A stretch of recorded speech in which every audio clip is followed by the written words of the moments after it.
Hola, yo soy la hermana Sandra Madoni de la Iglesia Nueva Creación. Mis pastores son Manuel y Consuelo Marrero.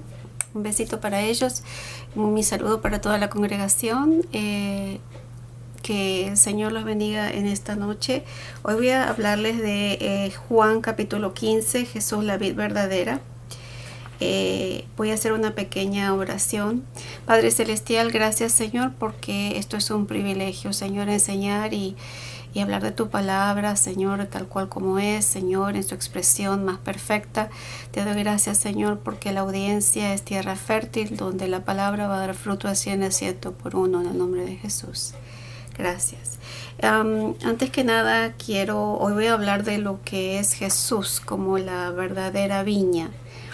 No sé si están acostumbrados, si alguna vez han visitado una viña. Yo hace muchos años vi una en Europa, pero en comparación con las de Israel son un poquito diferentes. Es bien curioso cómo las viñas cuelgan en un madero con forma de T, y quiero mostrarles un poquito cómo es el árbol. Ahí el árbol, esta es la vid, el árbol, ¿verdad? Y después de ahí cuelgan como las ramitas, los pámpanos, dice esta versión de Reina Valera, y ahí están los frutos.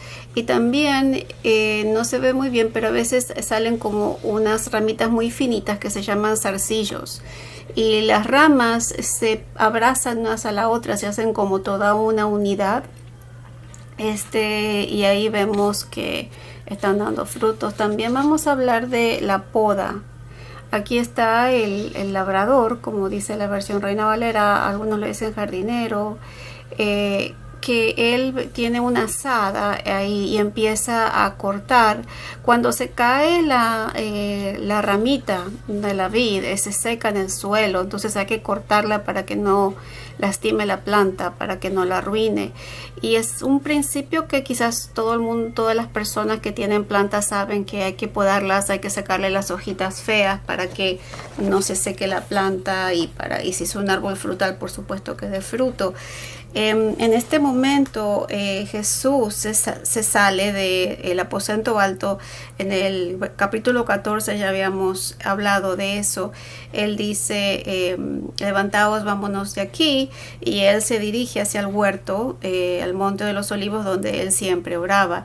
Y algunos comentaristas dicen eso, y yo me lo imaginaba, que seguramente había viñas, y él apunta a las viñas para explicarle la alegoría, la comparación, ¿verdad? El versículo 1 dice, en nombre de Jesús, yo soy la vid verdadera y mi Padre es el labrador. Ahora, ¿por qué Jesús es la vid verdadera y no otra?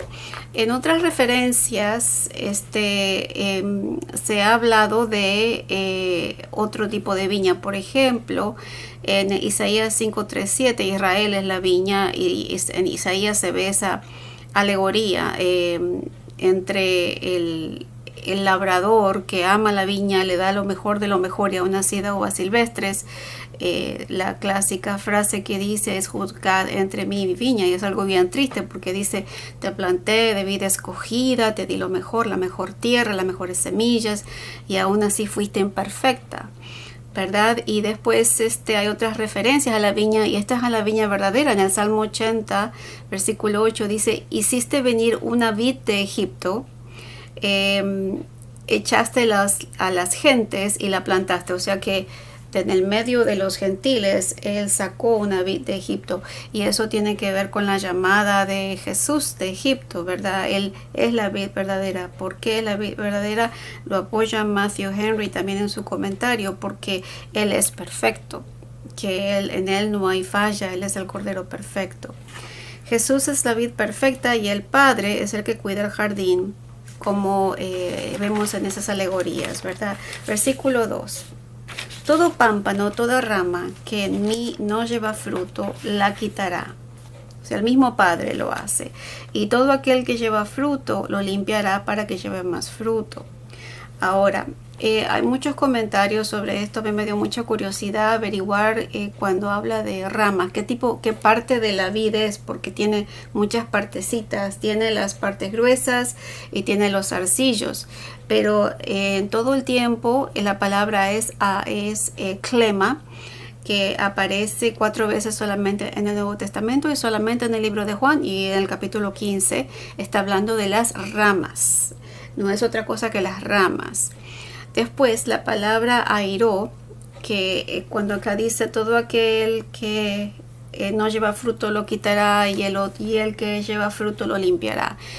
La palabra es airó y tiene 2 significados. Uno es levantar, es la palabra, por ejemplo, que se usa en Mateo 15:37 cuando hubo la multiplicación del pan y los peces y los discípulos recogieron las canastas.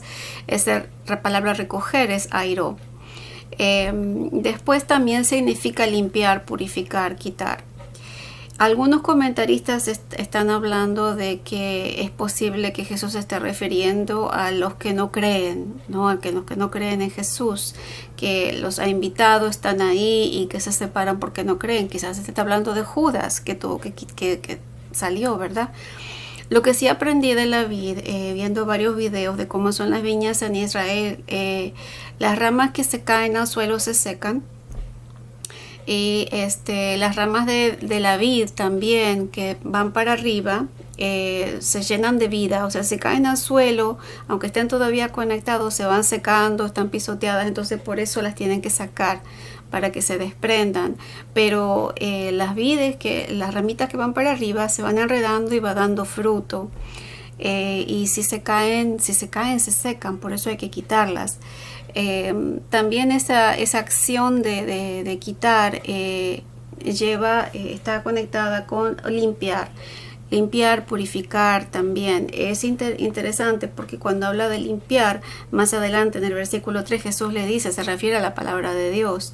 Acá en el versículo 3 dice, ya vosotros estáis limpios por la palabra que os he hablado. No es la primera vez que lo dice.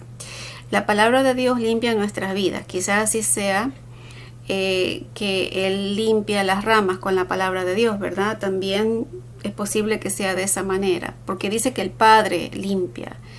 Verso 4 dice, permaneced en mí y yo en vosotros, como el pámpano no puede llevar fruto por sí mismo si no permanece en la vid, así tampoco vosotros si no permanecéis en mí. Lo importante aquí es la conexión con la vid. Si nosotros nos desconectamos de la vid, como se seca como una rama, cualquier tallo, cualquier rama que se sale del árbol después de un tiempo, por más que tenga fruto, se seca. Todo lo que se hace fuera de la conexión con el Padre, de Jesús, no permanecerá. Versículo 5, yo soy la vid, vosotros los pámpanos, el que permanece en mí y yo en él, este lleva mucho fruto, porque separados de mí nada podéis hacer. Es una explicación de lo anterior. Si nos desconectamos de la savia de vida, que es la vid, ¿verdad? La planta está unida al tronco central y lleva vida a través de la savia, que es como un líquido que está dentro, como si fuese la sangre de la planta. También nos forma nuestra vida espiritual. Si nosotros no permanecemos en él, no podemos dar fruto en nuestra vida espiritual. Versículo 6. El que en mí no permanece será echado fuera como pámpano y se secará, y los recogen y los echan al fuego y arden. Las ramas estériles son extraídas para que la vid siga dando fruto, y eso tiene múltiples significados. Hay hay comentaristas que se refieren a los cristianos que abandonan al Señor y que pierden su salvación, lamentablemente. Tiene muchos significados.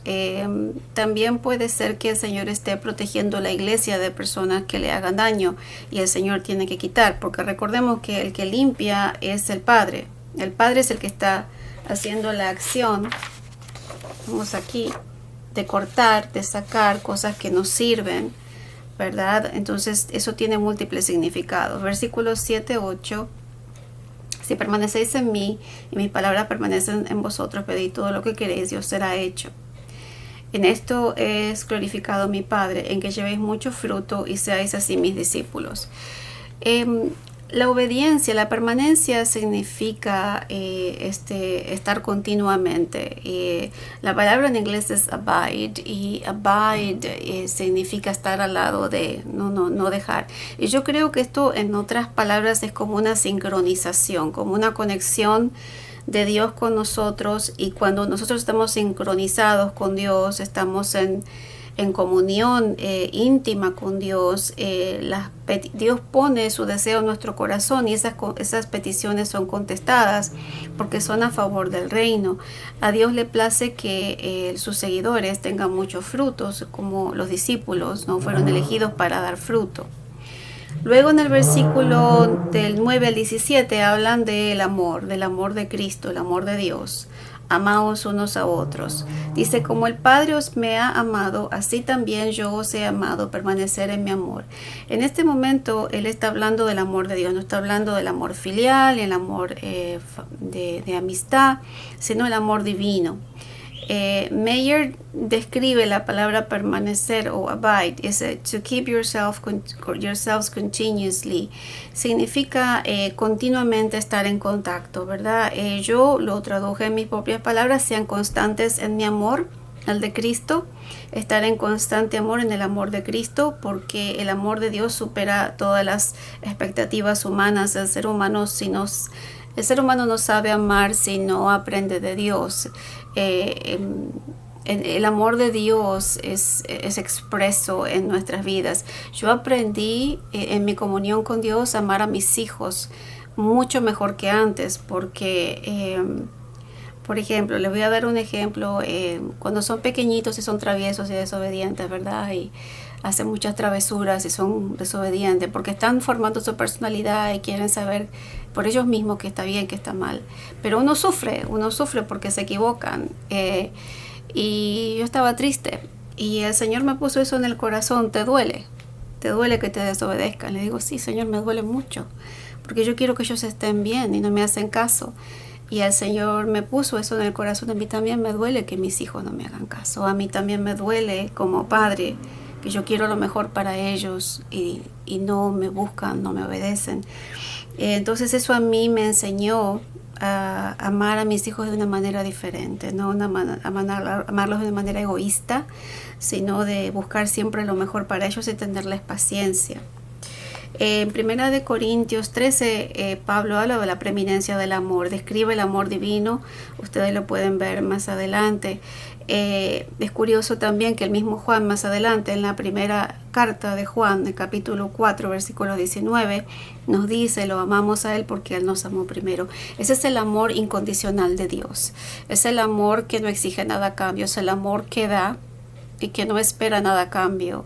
Es un amor especial, es divino, no tiene explicación humana, no viene de la fuerza humana.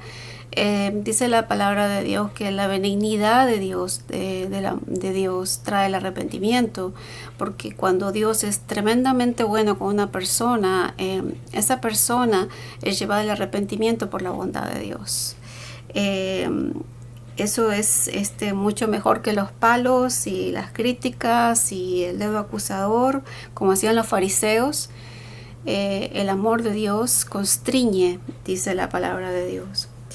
Bendito sea el Señor. El versículo 10 dice: si guardareis mis mandamientos, permaneceréis en mi amor, así como yo he guardado los mandamientos de mi Padre y permanezco en su amor. Él nos dejó un ejemplo, y esta es una cosa que me gusta del Señor, que Él nunca nos pide nada que Él no haya hecho. Jesús nos da el ejemplo, Él es el perfecto ejemplo del siervo líder. Hay un concepto que cuando yo estudié liderazgo, el John Maxwell, que tiene clases de liderazgo muy muy bonitas, él dice que Jesús es el ejemplo perfecto del siervo líder, el siervo que no es el que da órdenes y que que estás bajo mi mandato y vas a hacer lo que yo digo, sino que él se pone codo a codo con la persona que él está cuidando, enseñando o dirigiendo, y trabaja codo a codo con la persona. No es el mandamás que vas a hacer lo que yo digo y se acabó, sino que codo a codo. Y él se hizo hombre y pasó persecución y pasó todas las cosas más tristes que ustedes se pueden imaginar, porque recordemos que él de chiquito fue perseguido, de bebé, lo querían matar. Así que todo aquel niño que está padeciendo abuso y persecución se identifica con él. Aquel que está sufriendo también injusticia se identifica con Cristo, porque Cristo fue enjuiciado de una manera ilegal. Fue de noche, después vamos a hablar, todo eso era totalmente ilegal, testigos falsos, y cualquier persona que haya pasado por eso se identifica con Cristo. Así que dice la palabra de Dios también que Él es poderoso para socorrer a los tentados, porque Él fue tentado en todo sin pecar, y Él conoce, Él intercede delante del Padre por nosotros. Por eso el Señor nos está pidiendo algo que Él mismo hizo en el versículo 10: permanezcan en mi amor, como yo he guardado los mandamientos de mi Padre. A pesar de todo, a pesar de la persecución, Él guardó y obedeció a su Padre, y permanezco en el amor del Padre. El amor del Padre es infinito. El amor del Padre, dice la palabra de Dios en el libro, en la carta de Pedro, que el que ama al mundo, el amor del Padre no está en él, porque no ha tenido una revelación de quién es el Padre, de lo amoroso que es el Padre. Versículo 11: estas cosas os he hablado para que mi gozo esté con vosotros y vuestro gozo sea cumplido. El amor de Dios da gozo y paz, y el Señor los estaba preparando de antemano para que después de que pase la crucifixión y pasen todas estas cosas tristes, ellos recuerden las palabras de Jesús y tengan gozo en su corazón, ¿verdad? El número 12: este mandamiento que los doy, que os améis unos a otros como yo os he amado. El Señor subió los estándares, porque hasta ese entonces era amarás a tu prójimo como a ti mismo, Dios con todas tus fuerzas. Ahora le está pidiendo que amemos al prójimo de una manera deliberada, de una manera que no importa si se lo merezca o no se lo merezca, hay que amar.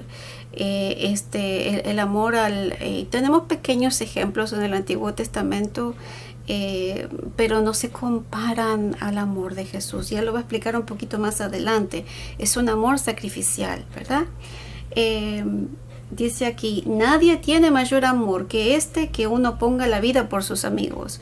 O sea, en el libro de Romanos, el capítulo 5 habla de eso, Pablo, más o menos así, de que por ahí hay gente que por ahí muere por un amigo y qué sé yo, pero nadie muere por un enemigo. Y eso es lo que pasó. En ese momento no conocíamos a Dios. Dice Romanos 5:8: mas Dios muestra su amor para con nosotros, en que siendo aún pecadores, Cristo murió por nosotros. O sea que antes de que lo amáramos, antes de que lo aceptáramos, Él ya estaba dispuesto a morir por nosotros. Dice después el Señor: vosotros sois mis amigos y hacéis lo que yo os mando. Y yo dije: Señor, ¿por qué amigos? Yo estaba pensando a ver cómo viene la cosa, y traté de entender el concepto porque el concepto moderno de amigo es un poquito ambiguo, no sabemos, está muy desfigurado. Y estuve mirando, la palabra amigos en griego es philos, o sea que es una persona cercana, es una persona que es amada, una amistad, una persona con la que uno es confidente, que le cuenta sus secretos y uno puede confiar, y que qué sé yo, le puede estar con ella cuando está mala. Esas amistades de toda la vida, a eso se refería el Señor. Y después dice acá: ya no os llamaré siervos, porque el siervo no sabe lo que hace su Señor, pero os he llamado amigos, porque todas las cosas que oí de mi Padre os las he dado a conocer. O sea que no iba a ser un secreto. La comunión de Él con los discípulos era tan fuerte que ellos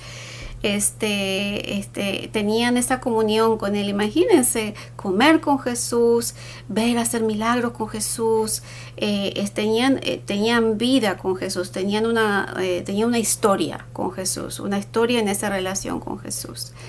Y Ellicott dice esto que me gustó mucho, dice: para que no sea una obediencia mecánica, sino una obediencia significativa. O sea, yo no voy a obedecer a Dios porque tengo que hacerlo, sino porque wow, yo entiendo que esto tiene que ser así, es importante para mí, y es mi decisión, porque el Señor no quiere obligar a nadie a nada. El Señor quiere que sea un regalo de amor, que nuestra vida hacia Él sea un regalo. Y también en el Antiguo Testamento encontré eso porque me acordé de este versículo que en el Cantar de los Cantares 5:2 el esposo le llama a su esposa amiga mía, le dice ábreme hermana mía, amiga mía, paloma mía, perfecta mía, le dice, y acuérdense que en el Cantar de los Cantares es una alegoría de Cristo y la Iglesia, y está hablando de que esa cercanía y esa unión, esa intimidad, él tenía con los discípulos ese amor profundo y eterno. Versículo 15, 16.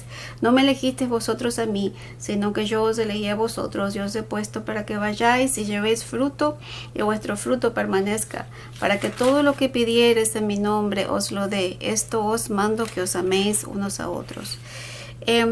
Estuve buscando también, porque yo muchas veces había leído ese versículo, no lo entendía, pero encontré un comentario interesante que no se refiere a la elección, porque hay en el calvinismo, por ejemplo, ellos creen en la doctrina de la elección, que hay gente predestinada a ser salva y hay gente que no, ¿verdad?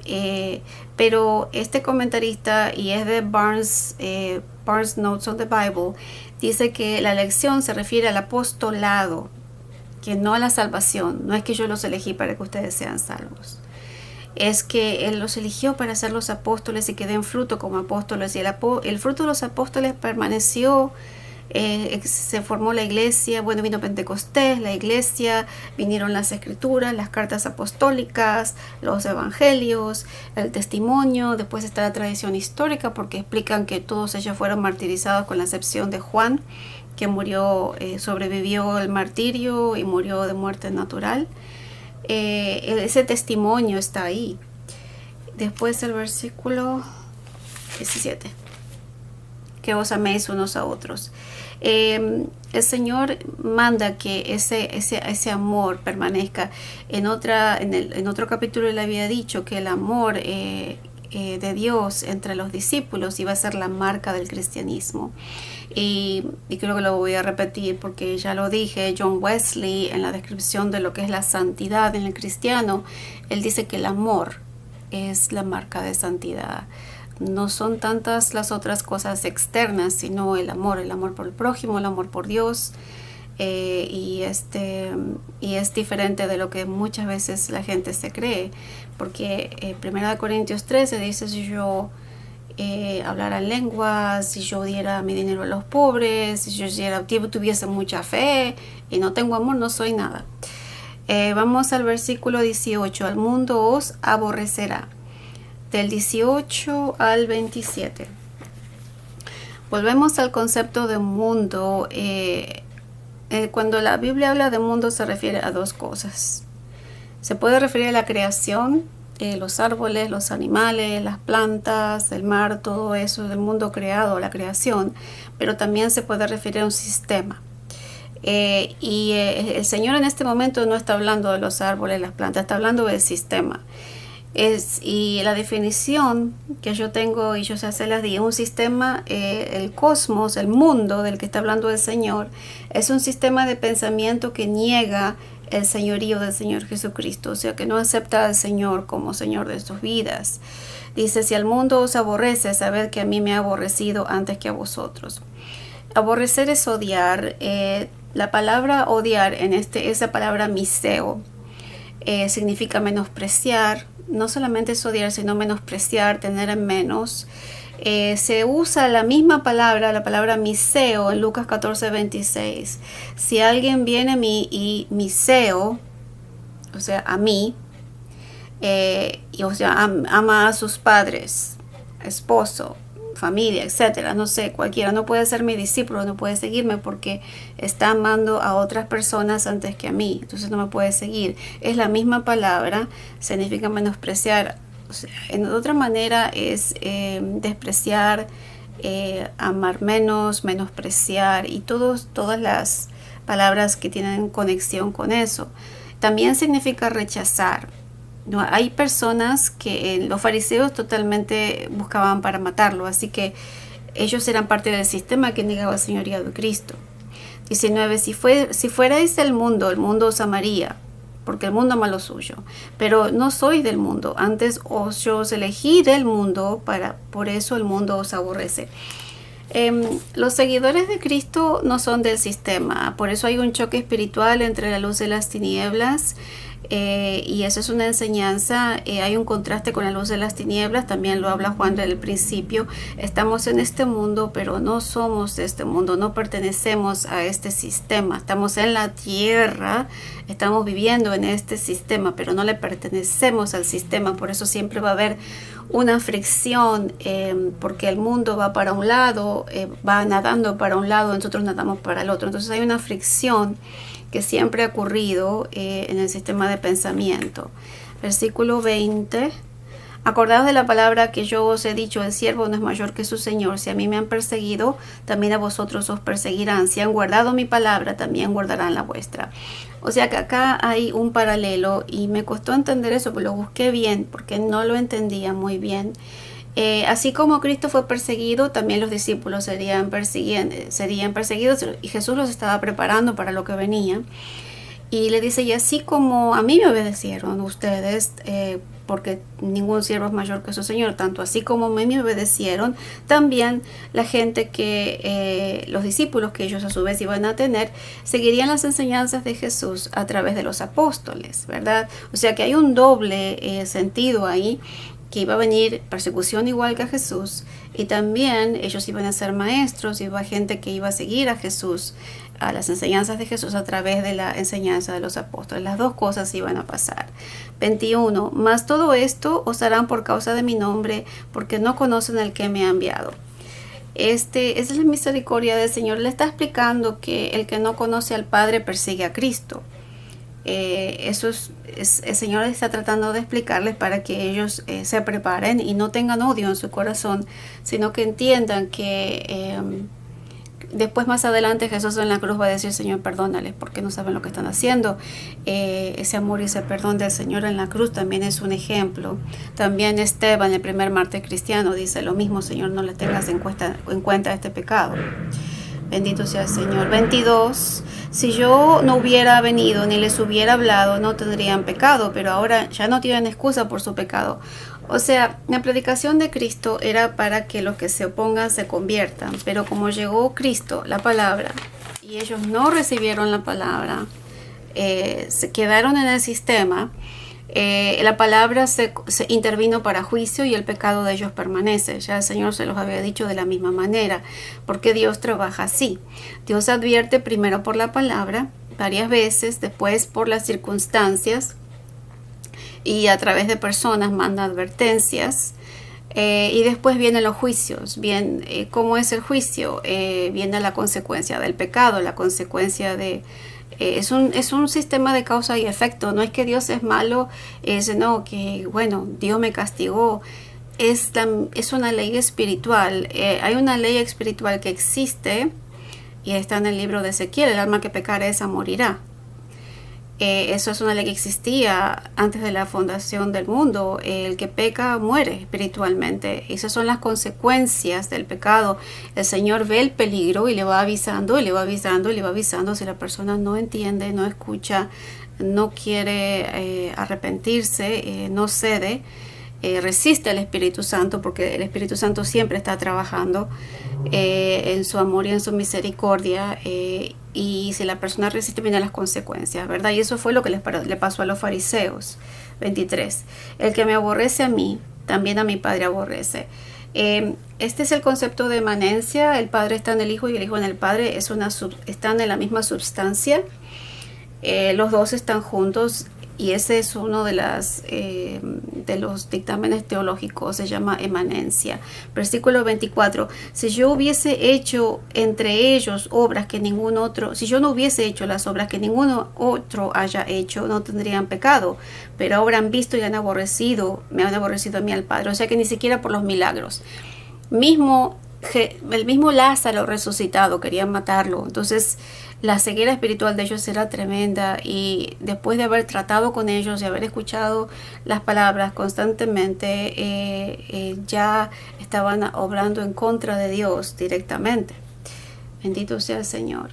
Y recordemos que ningún otro había hecho señales como Cristo. Juan, por eso tiene los siete yo soy y creo que son 8 señales, si no me equivoco. Tiene todas esas señales que las voy a ver en el siguiente. Cuando Jesús es arrestado, es el último yo soy. Pero esto es para que se cumpla la palabra que está escrita: sin causa me aborrecieron. Este versículo está en el Salmo 69:4. Sin causa son los que me aborrecen, poderosos son los que quieren destruirme, sin razón son mis enemigos, he tenido que pagar lo que no he robado. Y ese es un salmo mesiánico, está explicando cómo él tuvo que pagar por lo que no hizo y es sometido, ¿no? En la hora de las tinieblas, cuando Satanás usa a los religiosos y usa a los romanos para causar la muerte de Cristo, sin saber que estaba provocando la obra redentora. Eso era un misterio que ellos no sabían. Los demonios no sabían, según Pablo, que tuvo esa revelación, porque dice que si las potestades hubieran sabido lo que estaban haciendo, nunca hubieran crucificado al Cristo de la gloria.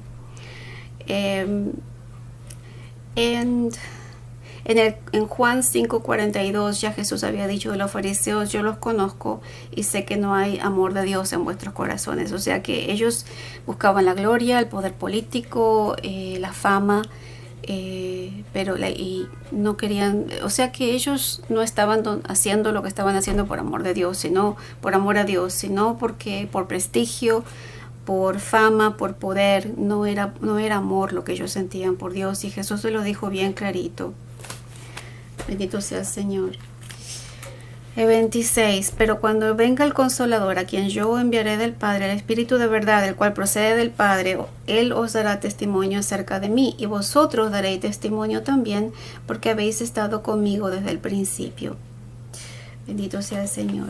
Aquí vuelve a hablar del Paracletos, que es el advocate, el representante legal, el que representa a otra persona, porque cuando Cristo ascendió, su cuerpo fue glorificado. Él no puede estar en la tierra en su cuerpo físico, pero el Espíritu Santo representa, el Espíritu de verdad lo representa a Él, y Él va a ser el que va a testificar de mí. Acuérdense de la subordinación del Padre, Hijo y el Espíritu Santo.